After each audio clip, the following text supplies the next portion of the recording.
Hi, welcome back. Good morning, good evening. In this video, I'm going to talk about what are the top factors or top things which you need to keep in mind while creating a resume. What makes a resume a winning resume? Let's have a look.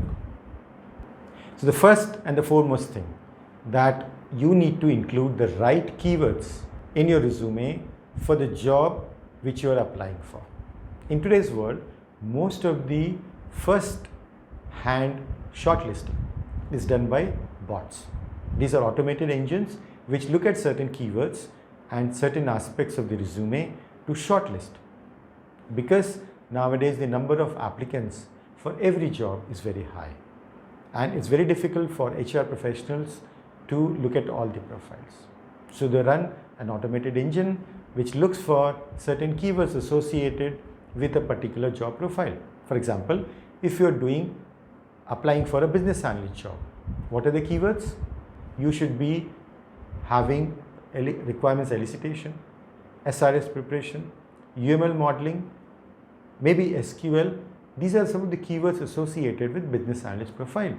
If you're applying for a project manager job, what are the key things? Scheduling, planning, risk management. So your resume must have these keywords. That is the first step. Let's move on to the next one. After the automated bots have selected your resume, it's time for the hiring managers to have a look. Now, hiring managers look for the real value in your resume, which is what? Which are your skills? What have you done so far? What is your experience? Are you certified? These are the things which hiring manager looks at. So you need to include that high up in your resume, maybe first page, so that they can immediately have a look and don't lose the interest. So if you have the right skills, as I mentioned earlier, skills are specific to the job profile you are looking at. So include those in the form of summary, in the form of project experience and certifications. But what if you don't have experience? In that case, my suggestion would be to look for opportunities first which can provide you some internship for a couple of months or 3 months so that you are equipped correctly for the particular job.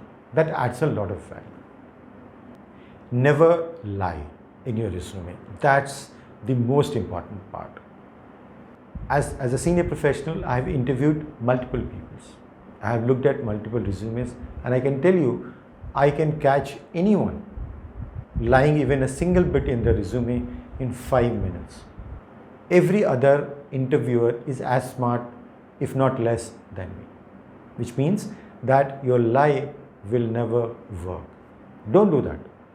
As I mentioned in the previous point, if you don't have experience, so be it. You go for the internship, try and spend some time over there without worrying about too much of money, because in the long run, in the IT industry, you'll be able to recover whatever you have lost during the transitioning period. So if you are transitioning from some other role to IT industry, you will definitely have a possibility of losing some money, either in terms of not getting the salary which you are getting or having a break period. But I guarantee you that in the long run, IT industry will pay you enough to cover not only what you have lost, but much more than that. So don't lie. Next point, which is equally important, but a major irritant for a hiring manager. You need to choose a simple but elegant format for your resume. You need to check the spelling and the grammar. Spelling mistakes and grammatical mistakes are big blunders which kind of puts a very bad impression in the eyes of the hiring manager and even the interviewer. So avoid that. There are simple to use softwares like Grammarly.com where you can go and check your resume. If there are certain issues, it will point it out to you, you get it corrected.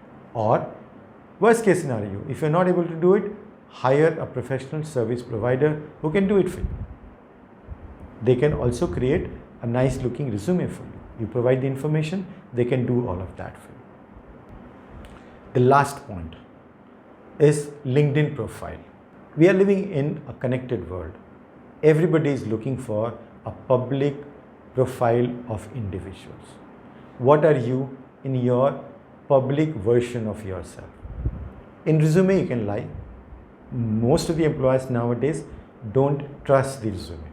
That is because we have seen enough that the profiles can be faked. But if you are on LinkedIn, you are connected to hundreds of people, you will not lie there because you are connected to your friends also. So there your profile will be absolutely correct. So that is one part of it. So employers tend to look at your LinkedIn profile, which means that you need to keep it updated. Add all the information which you have added in your resume to the LinkedIn profile as well. That will help you in getting better attention, that what you have mentioned in your resume is also provided on the LinkedIn, which means you are a genuine person, right? So update your LinkedIn profile. So these are the 5 tips which I wanted to share with you for creating a winning resume. Include those in your resume and I'm sure you will have a better resume which will be shortlisted by, if not all, majority of the employees. Thanks for watching the video. If you like the video, please subscribe to our channel and also hit the notification button. Thanks for watching. See you in the next video.